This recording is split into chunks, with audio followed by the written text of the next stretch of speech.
আমার তো একটা ছেলে সাফার করে কত কষ্ট হয়েছে আমি জানি। যদি আমার ওয়াইফ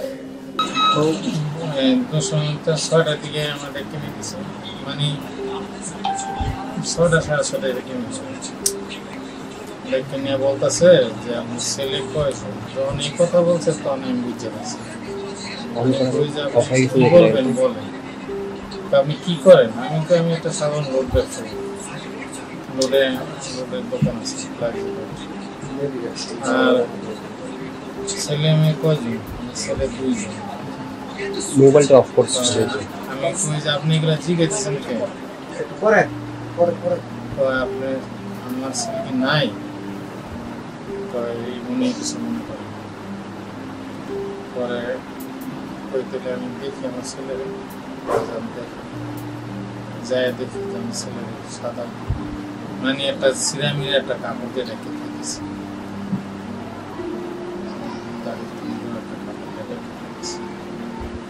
সন্তানের সাথে শেষ কবে কথা হয়েছে? কি কথা হয়েছে? শেষ কথা ছিল পরশুদিন রাত্রেবেলা। মানে আমার ছেলেরা কিছুদিন যাবত একটা ঘরে কোনায় খালি বই, আর একটা ওর বিড়াল ছিল, বিড়ালটার জন্য খালি টানছে। বিড়াল কই গেছে, কোন সময় গেছে, স্কুলতে আই বিড়াল, দায়িত্বে বিড়াল। তখন বিড়ালটা সকালবেলা আমার ডাইন পায়ে কামড়াইতেছে বিড়াল। আমি বুঝলাম না যে কেন কামড়াইতেছে। তারপরে আমার আব্বারে স্বপ্ন দেখছিলাম যে সময় গেছে আমার ওয়াইফ এত কষ্ট করছে বাইরে, একটা সন্তান দুনিয়াতে আসার থেকে যে এক একটা মুহূর্ত বড় বাপ মা যে কত অবদান, কত কষ্ট, একমাত্র যতক্ষণ একজন পুরুষ বাপ না হইব বা একটা মহিলা না ততক্ষণ বুঝবো না যে একটা সন্তান বড় করতে কত সাফার করতে হয়। আমি ভাই অনেক যতটুকু কষ্ট চলে 2টা ছেলের পড়াইতে 15,000 টাকা খরচ। বলেন কি হারাইছি, কত সর্বনাশ হয়েছে।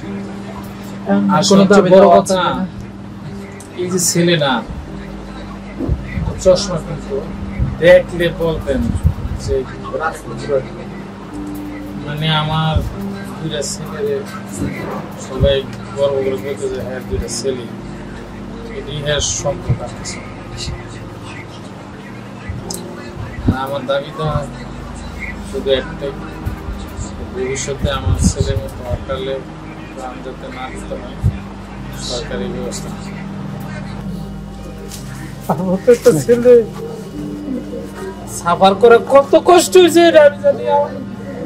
যদি আমার ওয়াইফ আমার ছোট বাচ্চাটা নিয়ে না বাড়াইতো ভাই, আমার ওয়াইফ শুদ্ধ মারা যেত। আমার ওয়াইফ আমার ছোট বাচ্চার মানে আমার 3 বাচ্চাই মারা বাচ্চার ওয়াইফ।